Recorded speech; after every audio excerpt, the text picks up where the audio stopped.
And then I'll pass the post back to you. All right, Jim, you're good to go.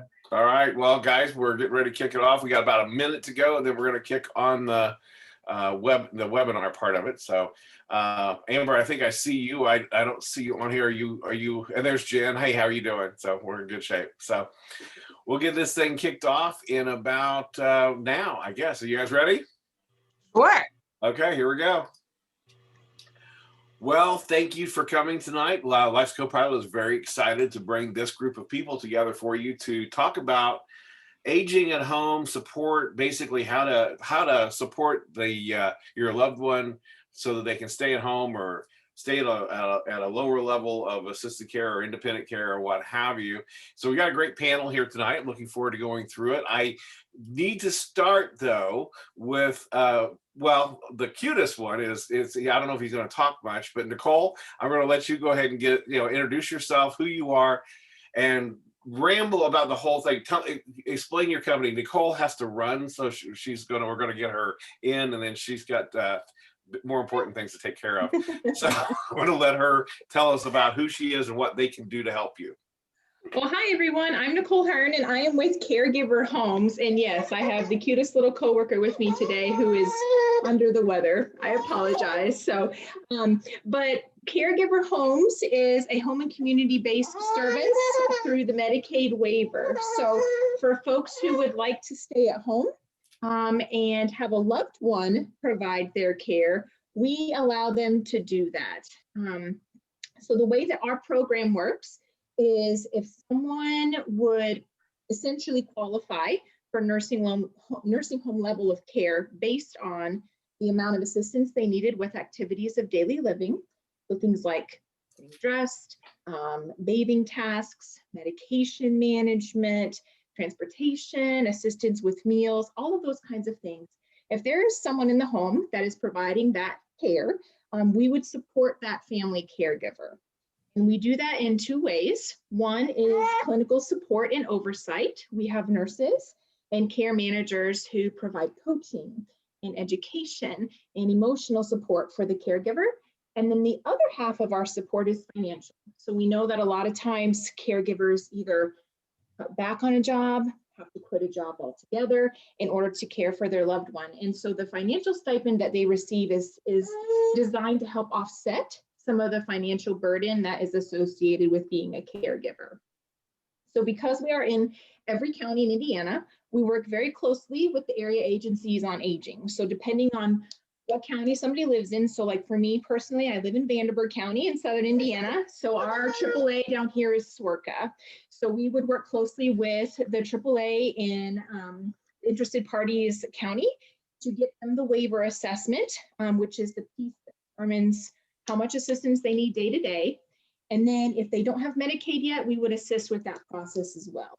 So essentially empowering a family member to be a caregiver for their loved one. The goal being to keep them at home for as long as possible, out of the hospital, out of the emergency room. And even though, nursing homes and rehab centers are wonderful and they have their place, 90% of folks want to be able to age at home. And so that is why we exist, is to help folks do that. So because we don't offer a skilled service, we partner very well with home health and hospice. So just because someone had one of those services on board would not mean they had to lose them just because Caregiver Homes came on board. We work very well together and kind of present a holistic approach in the home where the caregiver and then the patient are well taken care of. So that's kind of the Reader's Digest version of our program. We can be found online. We also have a Facebook page designed to kind of give folks, that overarching view of who we are. But we also have a Facebook page designed specifically for caregivers, and it's called Caregiver Nation. So even if someone, perhaps they don't qualify for our program because they wouldn't be eligible for Medicaid, we strongly encourage folks to log on to that Facebook page and join, because we have heard countless stories of caregivers who are up at 2 a.m. because they're caring for mom or dad, and at their wit's end, and they're scrolling Facebook and on that specific page, and lo and behold, another caregiver is up at the same time in the exact same boat. And so it just creates a really awesome community from literally across the nation, even folks out of Indiana, who are able to log on and say, I know exactly what you're going through. I'm going through the exact same thing. So we encourage folks to join that. Like I said, we're not going to leave someone hanging. So if someone is interested in our program, not quite sure if they qualify, either myself or one of my counterparts would be happy to discuss eligibility. And if for whatever reason our program isn't a good fit, we're going to connect them with a local resource to help them with whatever support would be a best fit for them in their situation. So you also help people that are part-time caregivers, is that correct? That aren't full-time, caregiver for their family member or whatever? Right. So we have a lot of instances where caregivers perhaps need to carry insurance or something like that, and they work outside the home. So we take those kind of situations case by case and look at what's best for the patient. We refer to them as consumers. So how would the consumer, are they safe to be home while their loved one is at work? And we have a lot of family members, which when you introduce Amber later, she can expound on this, but we have a lot of family members who will use the stipend to pay for attendant care services to come in and sit with their loved one or provide whatever valuable service they bring to the table. So the stipend that they receive is anywhere from $900 to $1,200 a month. That is tax-free. So the stipend is, it correlates to the level of care that is set by the AAA when they get that waiver assessment completed. So we don't assign that, the AAA will. But one cool thing that's going on right now, it's a pilot with Medicaid. So depending on what county, it's not statewide yet, it's just several counties throughout the state. But if you live in Socoa's coverage area, so kind of in that Indianapolis greater region, they are participating. And what we can do is if someone is 65 or older, has never applied for Medicaid before, we can get the Medicaid application and the waiver assessment done simultaneously and get our services started in about 10 days. Versus if someone were to try to apply for Medicaid the traditional way, it can take up to 90 days. So the goal is to get services started much sooner. Well, thank you so much.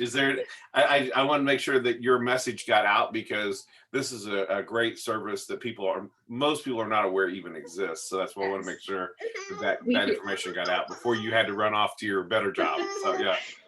I appreciate the time. Thank you so much. Thank you for being here. So see you later, sir.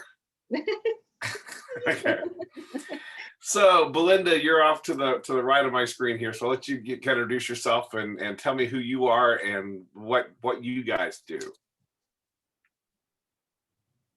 Thank you, Jim. I'm Belinda Schlechter. I'm the owner of Amada Senior Care. We do private duty in-home care for seniors.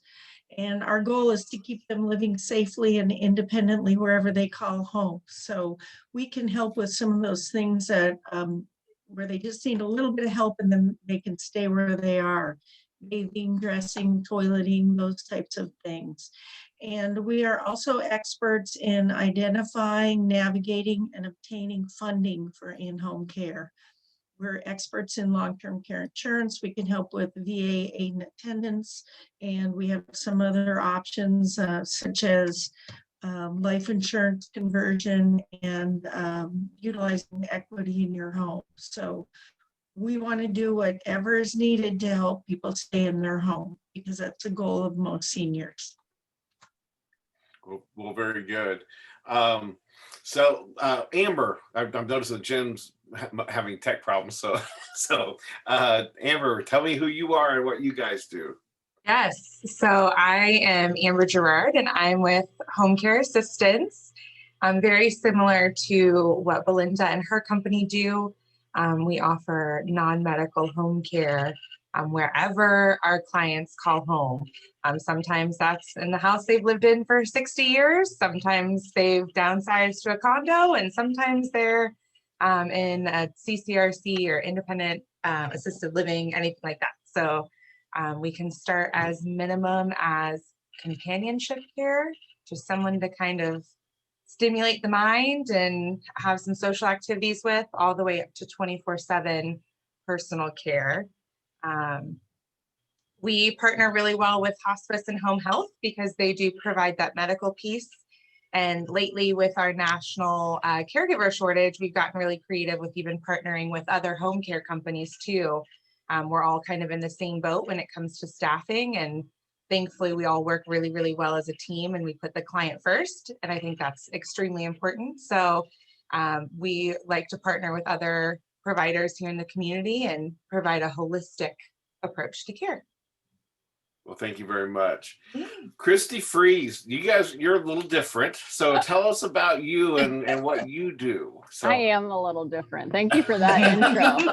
Yeah, love that on-way ramp. I appreciate you. Okay, so I am Christy Freeze, and my business is unique. So it's new to the space, and it's Care by Christy. So the care portion of my business stands for creating a roadmap for elder care. And I actually have a real life tangible roadmap for elder care.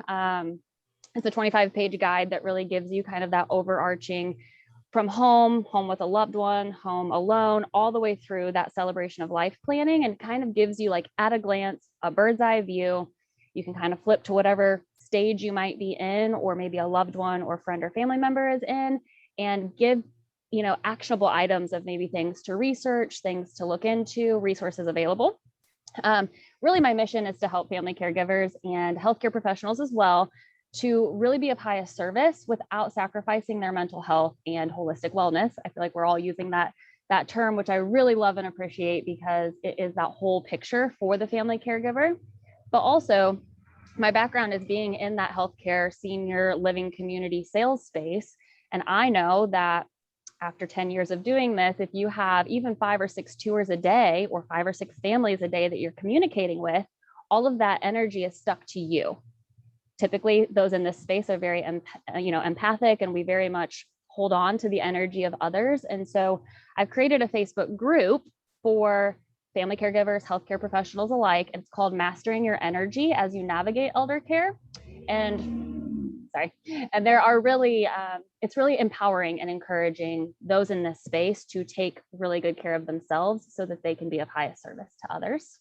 And then I recently started I'm calling it the Care Crew, but it's a texting community. So those that are watching or are my friends personally know that I love to just send kind of obnoxious text messages to encourage you and empower you, and really just like, hey, you are crushing it. You are doing amazing. Like, don't forget, you've got this. And now I can offer that to caregivers from anywhere. And so that number, I'll leave it here for you, and then we can always put it in the comments or something, but it's 574-498-2380. And folks can just text join or hi or an emoji, whatever they want. And those just kind of come out sporadically, but they're really just a little love note to your inbox. So a little bit about me. Thanks for having me. Well, very good. Well, I'm excited to have you because I know that you're, basically creating a pathway for people to try to follow a map, so to speak. So, and I know that we've had, I saw a couple trying to come on and they come on and go away. So I don't know if they're having tech problems or what's going on. So when they come on, we'll bring them back into the thing. But we're talking about today, how do we help families age at home? How do we help them safely do so? And in full disclosure, I want to thank Belinda and Amber both this week. I mean, you guys have bailed me out. We were, in the business around this all the time. We were basically trying to prepare and get ahead of things. We saw something that we thought we might want to deal with. So we were starting to get our ducks in a row to deal with it. And then all of a sudden the rug was pulled out from under us, and it was like crisis oriented today. Okay. Rather than, where it was. And both of you guys stepped up and helped me, survive this process. So it is. And the point I want to bring up with that is, I don't care how much you supposedly think about the business, you still can get the rug thrown out from under you, and then all of a sudden it's crisis time. The good news is I know who to call, so that's very helpful, so, and that's what we're doing this for, is to help people understand who to call and what the call is all about. So, in my circumstance, and without going into great detail, and what you guys were able to help me with is, all of a sudden a family member became a fall risk like that. Okay, it had never been an issue, and all of a sudden became an extreme issue. In fact, the other day, 4 times in one day fell. So that means we couldn't leave her at home alone at night and that type of thing. The care level she has is not capable there. And then we today, just so you guys know, Dave Holder was there, so we're working on the next step. So but anyway, it's nice to have these resources, which is what Life's Co-Pilot is trying to bring, these resources to people. But tell me, what do you guys find? And Belinda, Amber, I don't care who wants to start on this. You guys can come in and help people augment whatever care level they need. In fact, it was funny. I just was reaching out to both of you about a week ago about, I was thinking about like 1 hour a week, and all of a sudden it became 12 hours a day, so it was like, in a minute. But you guys do a lot of different things, and you can do, like I think Amber, you said you can start from just basically being as a comfort and a companion to a lot of work. I want you guys to kind of go into more about that so that people understand really what resources are available for them out there. Sure. Belinda, do you want to start? You want me to start? Go ahead, that's fine. Awesome. Well, I know home care assistants in particular, we have kind of 4 main focus areas as far as specific diagnoses or specific communities that people are a part of. And we kind of take the extra step to make sure that our caregivers are trained in specifically dementia care, Parkinson's care, stroke care. And then we've recently adapted a new training that covers elder care among the senior LGBTQ population.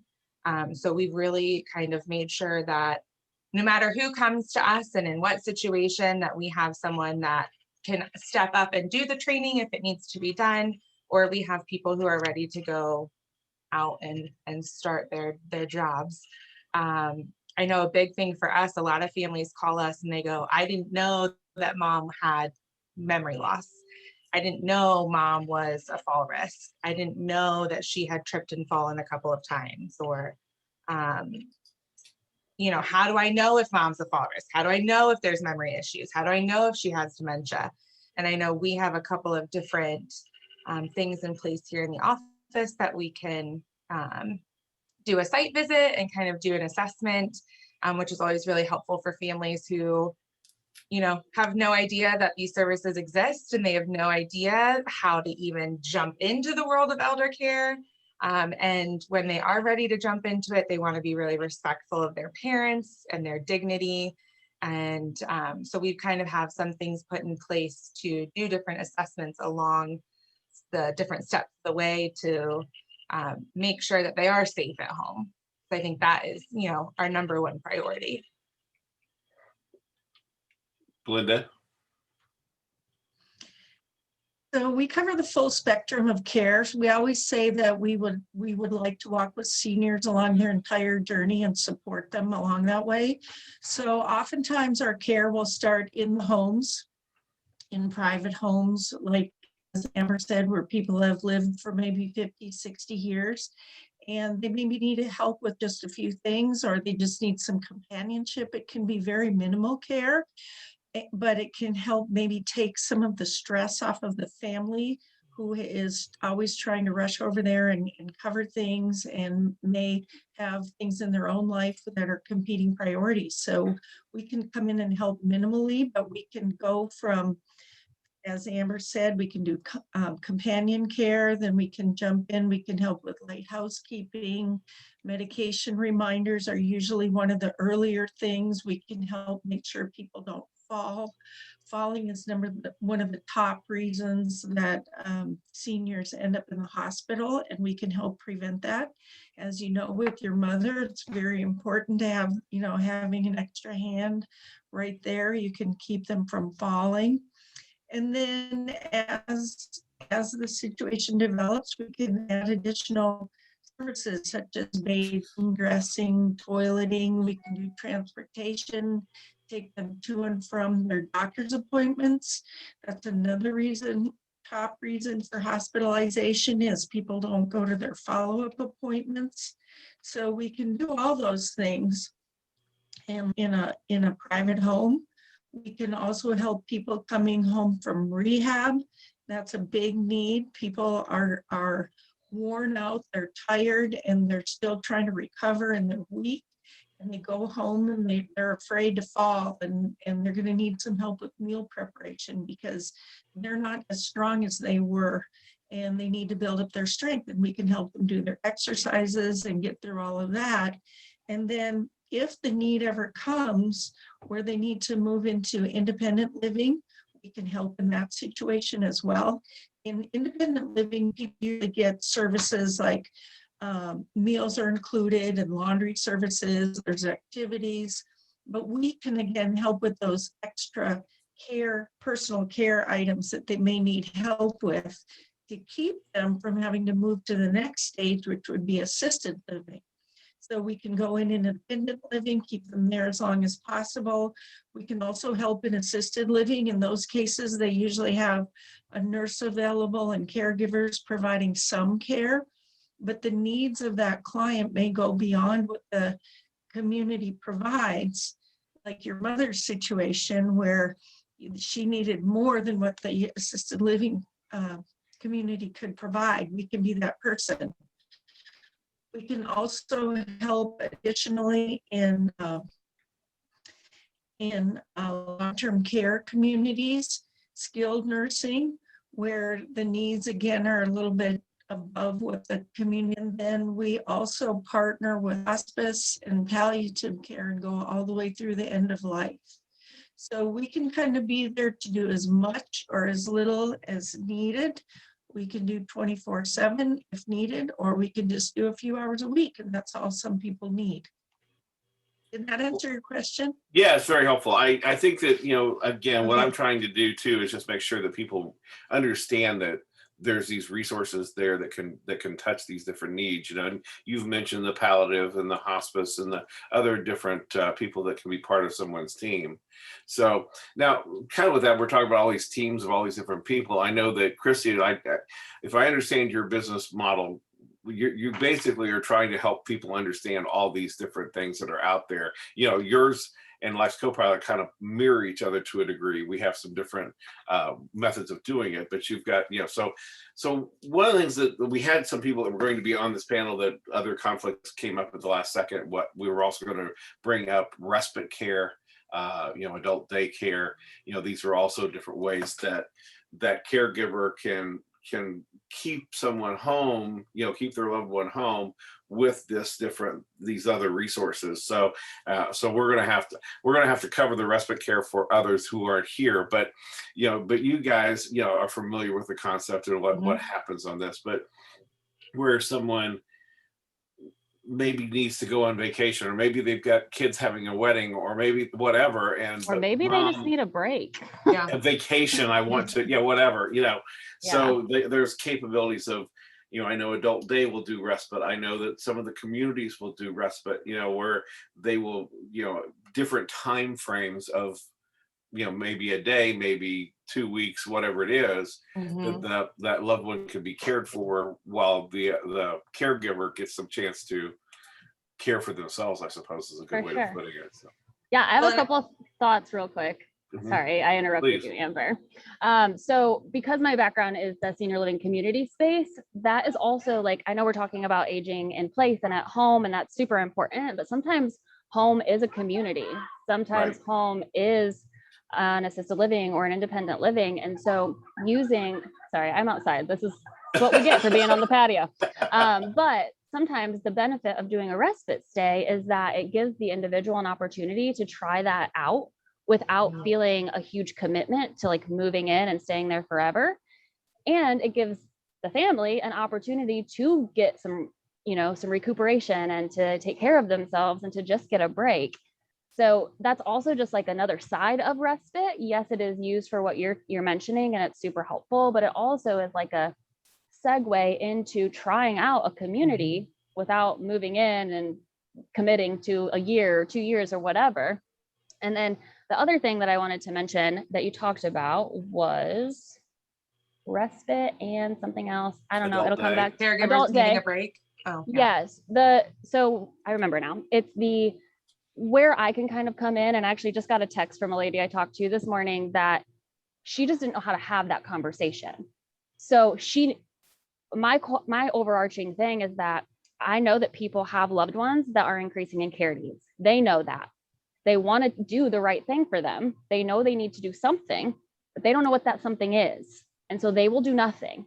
And to no fault of their own, but if you've not navigated this before, how would you know what to do? Yes, there's Life's Copilot. Yes, there's what I'm offering, but those are still, people still have to get to us. Right. And so I'm continuing to call myself a GPS for elder care. I don't want you to go to Google. I don't want you to type in, what do I do with my mom? What do I do with my loved one?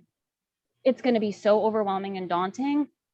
Whereas I can just come in and kind of be that third party, unbiased. Like, I don't not care what you do, but I just want you to do something. And I just want you to know that there's something to do. So that's where I can help too, is just kind of gently navigating those conversations for folks as well. And it's so critical because, you know, I was a consumer dealing with this, obviously still am, you know, and it's so frustrating. You know, today is so much less frustrating because I have, you know, a Rolodex full of phone numbers that I can call. Okay. But and like I always tell people, I don't know anything, but I know who does. So I keep pointing people in a direction, you know. So it's like, oh, you need to talk to this person now. Yeah. But trying to go through that, and in so many cases, it's very much like with my own situation now. You can think you're preparing for it, but the conditions can change, you know, in the blink of an eye, you know, and so all of a sudden what was I'm getting prepared for, oh my God, I got to deal with, you know, yesterday. So these are things that, you know, and I love what you're doing with your navigational process here. So I think that's really important. Thank you. And you're not alone. You're so not alone. Like, I know that you've been in this and you have all these resources, but your situation is a real life situation. There are so many people that even being proactive is awesome. Like, I'm here for proactivity. However, reactivity is more often the space that we find ourselves in, because I don't know the situation with your loved one, but you wouldn't have been able to predict that. Even if you had my own roadmap, you wouldn't have been able to predict what you needed. So I think it's super important for people to know that your situation is probably very similar to theirs. And you just got to surround yourself with a little village that can help you navigate it. It's absolutely critical. You know, it's like I said, well, for me, it's been so much more pleasant than I've normally been in these situations before, because I do have all these people I know, right? You know, so and I know enough to be dangerous in a lot of different areas, you know. So Jim, I think it might be important. I don't know what kind of audience we have, but people may not even know what respite care is. Yes, please go into it. Maybe just to provide a real quick definition. So you are the wife of a husband who's ill, and you're the primary caregiver in the home, and you're not getting any sleep, you're not getting any rest, you're getting worn down, and you need a break.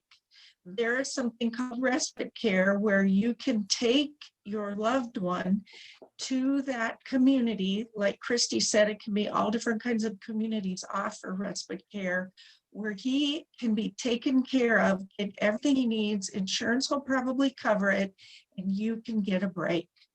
And that's simply what respite care is. And it can really make a difference, especially if there's an individual caregiver who's a family member who's just worn out and exhausted.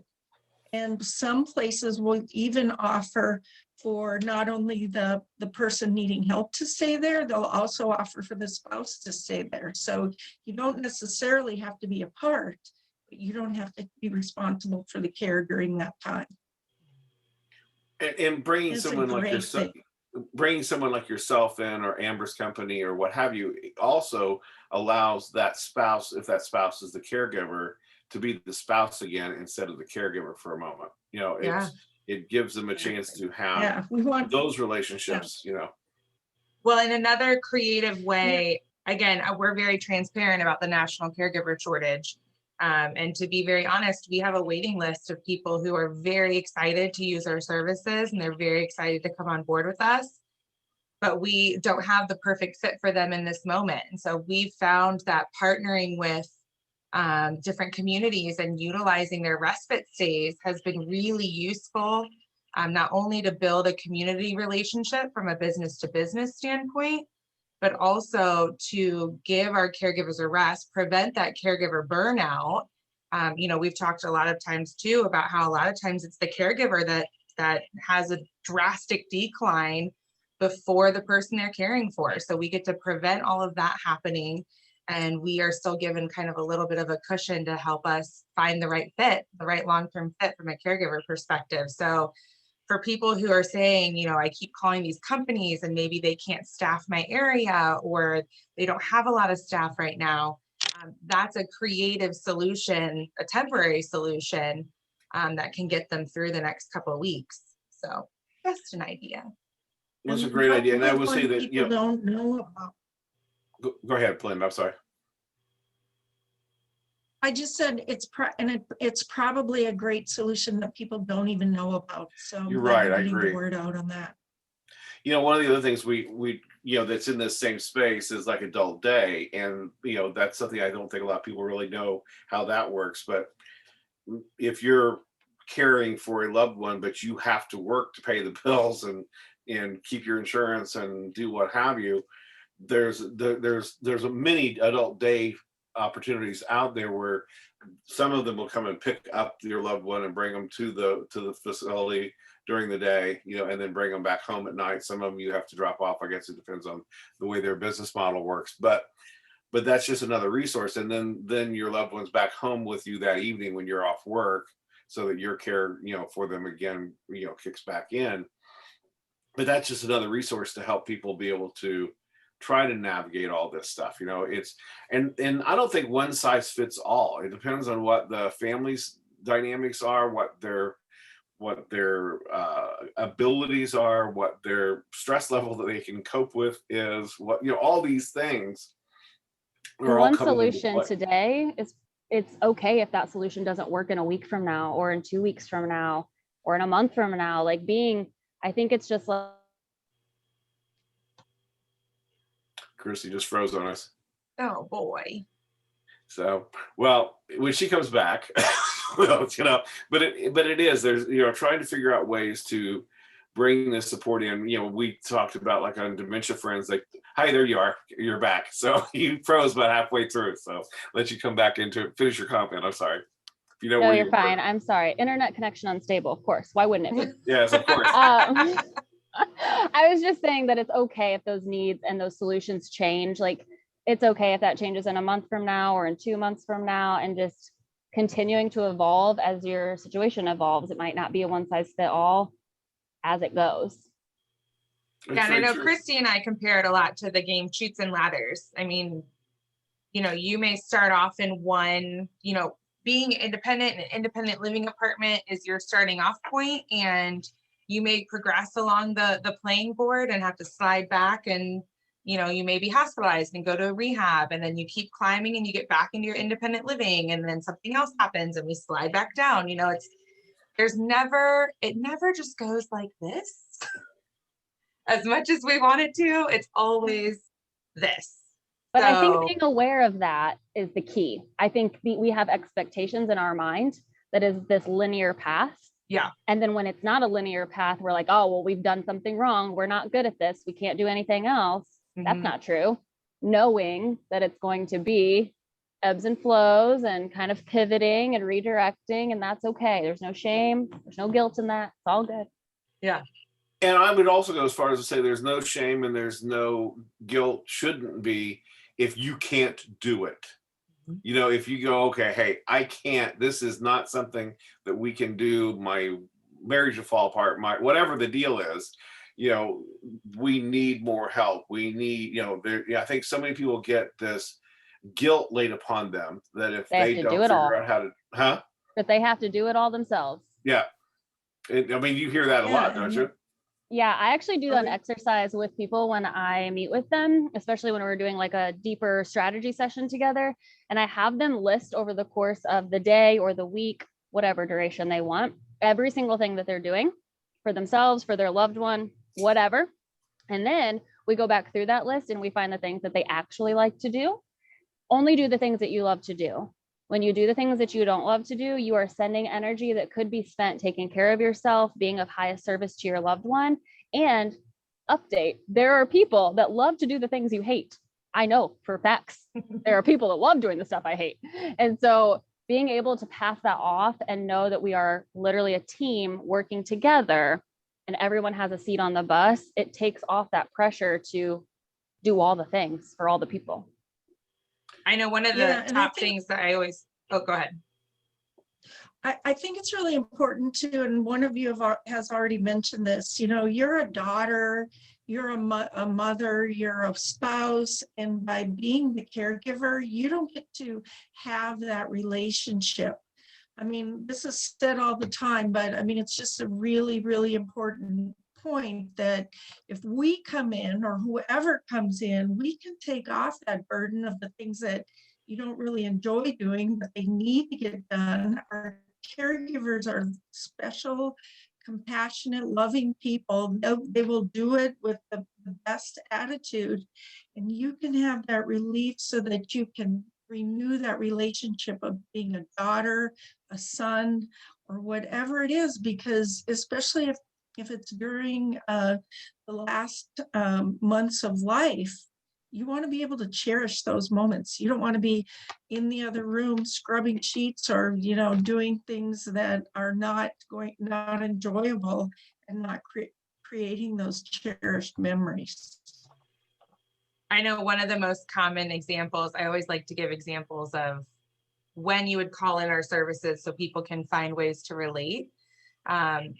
We hear often, I get a phone call from a adult child that says, Mom really needs help, but Dad thinks he can do it all, right? They said in their vows in sickness and in health, and he feels that it is his duty as the husband to take care of his wife. And right, that's a very common thing. Or someone calls in and says, you know, I'm doing all these things for Mom and I'm getting burnt out, but Mom took care of me my entire life. And how do I tell her that now it's my turn to take care of her and I can't even do it? A lot of times what we do is we talk about reframing that conversation. And so it's no longer about, you're absolutely right. You can take care of your wife.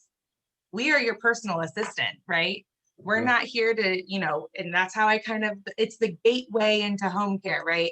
We're here to help you with the laundry and the meal prepping, and then you'll slowly build trust. And now you're trusting me to help, you know, give your wife a shower, right? But it's all about reframing that conversation to suddenly being, no one's here to babysit you. No one's here to be a caregiver and to take care of you. They're here as your personal assistant. You drive the bus. You have control over what they are and aren't doing in your home.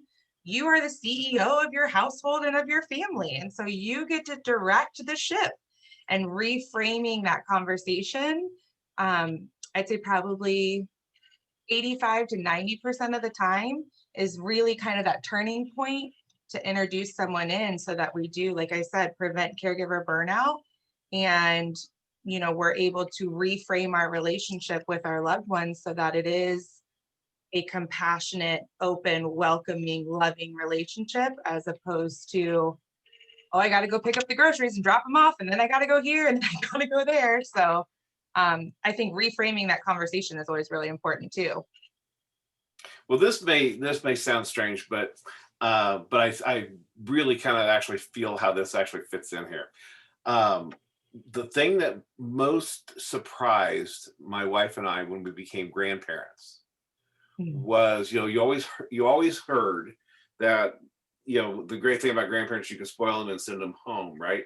Well, that didn't at all, not for us. What we found out was, what the difference was is that we were there present with them. Literally, we were there to see them. Whereas when you're raising your kids, you've got to get the dishes done, you got to get the laundry done, you got to get the house cleaned up, you got to get this done, you got to get that done. So you're kind of with them, but you're also doing 15 other million things that have to be done. Okay. And then you only, you know, you also, you know, you see them every day, so you don't notice the dramatic changes. Okay. Well, if you're seeing them once a week and you're going over there to see them, I couldn't care less if the sink was full of dishes. I don't care, that I'm not there for that. Don't care. I'm here to play with them. That was really the difference. And I think that's really ultimately what you're saying here about the bringing in care. So that all of a sudden, when you're there visiting your loved one, or when you're there with your loved one, you're there with them, Right. not with all this other crap they have to deal with. Exactly. I mean, am I kind of finding No, a you're weird right way on into it? point. We Yeah. always talk about like the Yeah, grocery yeah, store, for exactly. example. We always use that as a prime example. If my grandma said, hey, I need groceries this week, I live off of my calendar and I'd say, Grandma, send me your list, right? I'll go pick up the groceries, I'll drop it off, and I'll see you then. Whereas a caregiver or a personal assistant, they have all the time in the world to go to the grocery store with your loved one. And so now it becomes an experience and a social outing. And now we're using it as an exercise opportunity, and we're walking up and down the aisles. And now we're reminiscing about your favorite recipes that you used to cook through the Great Depression and the World Wars, and look how creative we were. And now we're using some mental stimulation to work on our memory recall. And oh, by the way, there's a Starbucks, so we're going to take a seat and have a cup of coffee, and we're going to people watch, and then we'll be back up and running. And something that would have taken me a half hour by myself in a very cold, non-relationship way to do, the task is still completed, now is a much more stimulating, much more memorable, much more purposeful event in your loved one's life. And so, and now when I come over to have dinner with my grandma, I'm having dinner with her. I'm not picking up the groceries and worrying that I'm going to be late and, panicking about making it home on time. So I think that kind of ties in with, we go from just getting tasks checked off of our list to having purposeful, meaningful relationships with our loved ones as they get older. And that allows that person to be in the driver's seat, like you mentioned, Yeah. Then they feel part of it. If Yeah. you were to just drop off groceries to me, there's still a subtle, I wish I could have done that myself. Or I wish I don't necessarily love people doing for me. I want to do it with them. Or I wanted brown rice and you picked up white rice. Right, Yeah. right. And that just allows them to be part of the experience. And I want to quickly touch on what you mentioned about, it's all about the approach. I oftentimes speak with, the wife wants the care for the husband, but he's like, absolutely not, that's not happening. But then you invite him to a birthday party, or you invite him to an event with your family, they end up hitting it off and being friends. And oh, P.S., that's also your caregiver. And you had no idea, not in a sneaky way, but now that's your friend. And now this person can come as a companion instead of a hired person, if that's something that they're resistant to. So it's all about that approach. There's very creative ways to make it happen. Yeah. Well, I appreciate that. And like I said, it is, I think that's part of it. I know that we've all probably been through Dementia Friends and what they talk about there with the caregiver burnout, and that 65% of caregivers actually pass before the person they're caring for. And you alluded to that earlier, Amber, but it was, I don't think people realize that. And I'm a member. I did this. I think I'm kind of masochistic, but I ended up getting on about, I don't know, 24 Facebook groups for caregiver support groups, and the desperation that is pouring out into those, and the frustration, and the families dissolving because so and so doesn't respect what they're doing, or what have you. And all these, I mean, it's just painful to read. Okay. And then the worst part is I'm watching them giving bad information to each other, because they're blindly blind to this, so Yeah. But that's the part that we're trying to get here, is to let people know that they're not alone. They don't have to try to do this by themselves. They don't have to be heroes. Yes, you said for better or worse, but that doesn't mean you have to be the one doing it all. It's, yes, your parents took care of you, but that doesn't mean you have to be the one doing it all. Right. So I think that that's the message. Is, I mean, you guys do this every day. You know, how much is that the challenge to get past, to get people to Well, I just, forgive themselves that they need ironically, help? I just had a call. Yeah, I just had a call yesterday from a daughter who her father has been diagnosed with a terminal disease. He's still planning to do chemo, but she knows, okay, we got to get moving. But the wife, who's her mother, is very reluctant and doesn't want help, doesn't want to start checking into anything. But the mother is the POA. So I told the daughter, I said, you have to have a conversation. You should probably start having conversations about potentially becoming a POA if, you know, anything happens, so that you can help with decision making. And you also need to make contact with the doctor who's going to send the information to the hospice company. But since he's doing chemo, it's probably not hospice yet. It's going to be home health. So I don't have a role in help in providing care for them or services, but I think all of us are happy to help point people to where they need to go so that they can start working on getting some solutions, going down the right path, asking the right questions, figuring out the order or the sequence of what happens next and where do we start and who should I call. So I'm not providing services for them, but I may in the future, because it all just happened within the last 2 weeks. But we can also be great resources for everyone.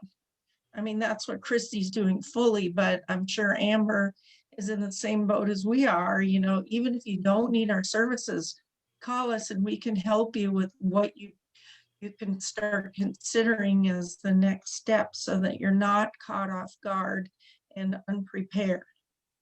And yes, although I'm providing that, I am only one person. And so I am aware of that. And so I think a very subtle, maybe misconception that may help folks that are watching with my business is, yes, I am primarily focused on family caregivers. And I love kind of being that unbiased third party. Like, I'm just here to give you the information and I'm happy to talk you through it and guide you through that conversation.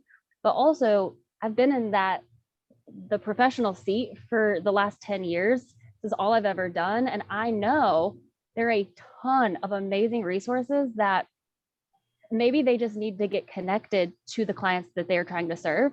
And so that is also always in the back of my mind is I'm not providing home care. I'm not a geriatric care manager. I'm truly just a resource, and getting people connected to those people like Dave Holder, people like Karen Ackerman. Like I know that the average layman's terms person is not going to know to Google search that. But if they come to me, or I literally just got an inquiry this morning, a referral that I already knew by her message, she was an amazing referral for Dave Holder. And so it's really just connecting people. We're all doing that, but that's just like my hyper focus. Well, I think too, the people that we're caring for right now, when they were caring for their elders, these services were not available, you know, or they grew up in, I mean, a small town that had one red light and home care for them was not an option. And so they are very confused about what home care is. They're confused about what home health is. And, you know, doesn't hospice mean I'm dying tomorrow? And what is palliative care? I'm very confused, you know. And a nursing home feels like a long, dark, scary hallway where people are like screaming, update. It's like a stationary cruise ship, and I will move in today. They have marble countertops, you know? So I think that is a huge part of, you know, just to kind of go back to your question of a lot of our conversations are 90% education and 10% we, you know, talking about next steps. But I mean, it's huge. There's a lot of changes that have been made. I mean, my family's been in the senior care industry for over 35 years now, and what was available 35 years is night and day to what is available now. So I think that's a huge, it's a great thing for us. It's challenging for that senior population who doesn't know that millions of companies have started in millions of different avenues to serve them. Well, you know, I think a lot of people, you know, people think of nursing homes, and that is all encompassing of any kind of, independent to assisted living to whatever. It is not. Okay. Now I will say this, some of the small towns, that's kind of what they have. Okay. But, but you get to a more of a metropolitan area, you have literally a smorgasbord of options of all different, types and styles. So, but we have a tendency to get pigeonholed in our heads things. And that's what we have to try to, all of us are trying to do, is to get them out of this pigeonhole, so that there is resources to go out and find, and how to bring them to the table. You brought up Dave Holder. There's so many, and who's going to Google, and I say this as lovingly as possible, who's going to Google Jessie Hillock? No one's ever heard of it. She's the only one in Indiana that does what she does. So it's not going to be a thing unless somebody tells you, oh my God, if you got a dementia friend or patient, you need to get them in front of her. Whereas when I get an inquiry and see literally that word, I'm like, oh God, they need Jessie. Oh, exactly. I'm sending people to her all the time, and I go, if she's not your person, she's going to tell you who is. Yes, absolutely. So, but that's the problem. And this is why Life's Co-Pilot exists. That I know, Chris, this is why you're doing what you're doing, is getting it to where we can get this education out there, so I'm blessed to get to hang out with you guys all the time, so it's like not everyone knows about all this stuff. We do. How I got into this was through Caring Transitions, where we help people move to that assisted living or move to, to downsize and get rid of all their stuff. But one of the things that we can do that is massively important so they could stay home is to declutter, make that house safer, get all the junk off the floor, so they're not going to trip and fall, which then is going to put them in the hospital, which is then going to put them into skilled living. So there's so many resources. We could go on and on through all the different companies, but I know that you guys are one of the big keys to getting people to stay at whatever level they're at now longer. So if they're at home, if they're at assisted living, if they're, what have you, that they get to stay there longer with your support, So now, do you guys get involved in the teams? Is this something you would actually make recommendations that, hey, you might want to talk to palliative, or do you get involved in that at all ever? Or, I mean, I know that you guys are resources as well, but trying to build that team around people. Yeah, so we have actually a client care manager. Yeah. Oh, go ahead. No, you go ahead. We have a client care management team built into our team that regularly is doing site visits, and we're checking in with caregivers, and we're checking in with clients, and all of our, I'm sure this comes as no shock to anybody, but all of our care notes are moving electronically, as is everything else in the world. And so we're able to look at those care notes every day. And if there's a change in condition, we're able to, that client care management team is able to touch base with the family and say, hey, we've noticed that mom has been mismanaging medication for 4 days straight now. Let's talk about direct dose as an option, or, pre-sorted pill packs as an option, or, it sounds like mom hasn't gotten into the shower the past couple of days because she's scared of falling. Do we need to call a home modification company to come in and install grab bars? So we do have that client care management side that's able to regularly touch base with families or points of contact or the client themselves to say, here's 4 other companies or 4 other services that you may benefit from. And it's just kind of a checks and balances. And Christy mentioned earlier, it takes a village, and the village just grows. Well, I think part of what go ahead. We have a similar role as well to what Amber described, our care coordinator in 90 days to check in on our clients. And some of the things that people don't realize, people are purchasing hospital beds and doing things for people who are toward the end of life, where hospice or palliative care could be paying or could be covering those things with no investment on their part. And I think that's an important role that we play as well. And that was this person, again, that I talked to yesterday. They were going to buy a hospital bed. And I'm like, no, don't do that. there's coverage for all these things. You don't need to put out the money for that. So yeah, we definitely are always referring and trying to make sure that they're understanding all the resources. So the education thing is ongoing on a daily basis. Well, it is important that that's available to people, because that's the thing that people don't know. And you kind of get in, you start grabbing at straws, trying to figure out what to do. So, then, trying to guide through that process. So that's always very important. I had a different thought I was going to go with, and now I'm drawing a blank on it. But yeah, but anyway, so it just went away. Senior moment, I suppose. But what was I going to say? I thought it was really good. Anyway, so but what It'll come back. Huh? It'll come back. Yeah, about an hour from now. So yeah. But in any case, well, guys, we're getting down towards the end of this, and it's always amazes me how fast an hour goes. Okay, but is there anything that you guys want to get? What message that oh my God, I really want to make sure that this was said and nobody brought it up. Is there something that you want to tell to the people that are watching, not only today, but will watch this video down the road? My big plug is always and forever, I will stand strong on this until the end of time, is the mental health and the self-care of not just family caregivers, but also those that are on this call that are healthcare professionals, elder care professionals.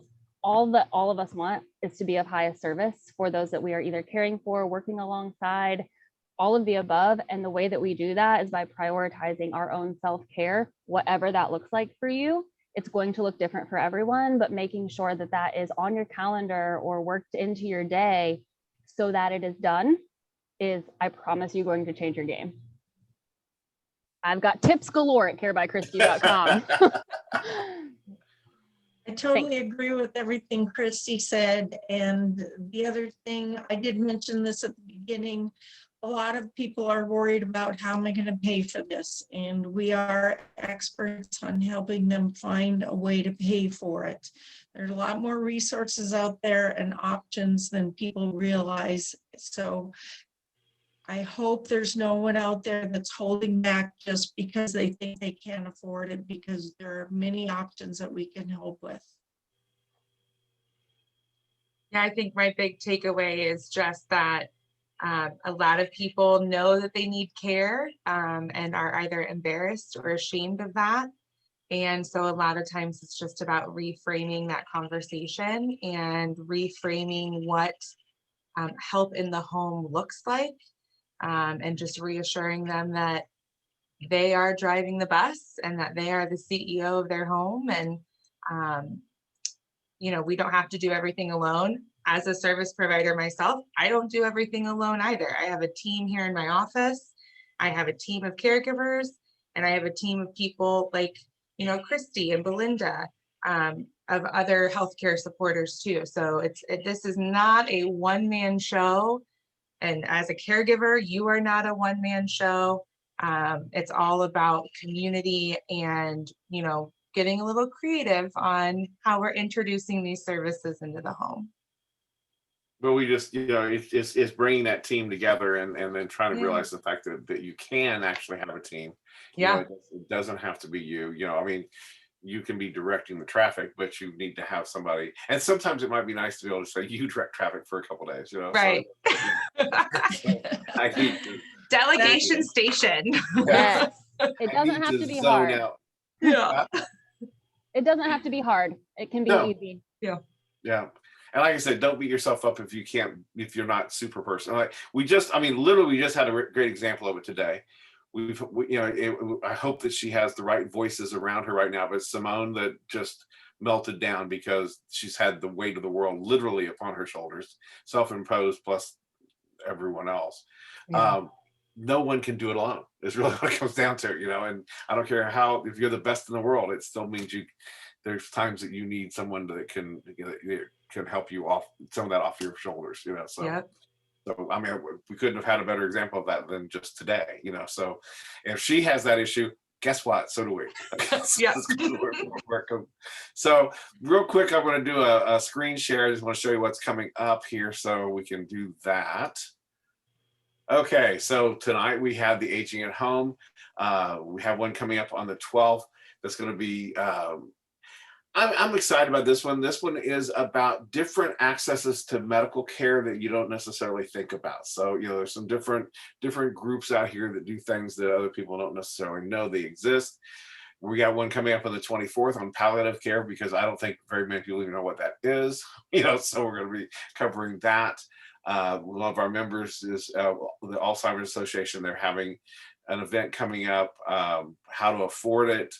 So we have an ongoing a grouping of messaging here. So all you have to do is go to Life's Co-Pilot, go to events, and you can see what's coming up. So guys, thank you so much. I really appreciate your time and your expertise and how much fun it is to visit. So and I think that people benefited from what you guys had to say today. So thank you so much for coming. Thank you for having us. Thank you. And by the way, thanks for bailing me out this week. So I see you guys. See you. Anytime. Bye. Bye-bye. Bye.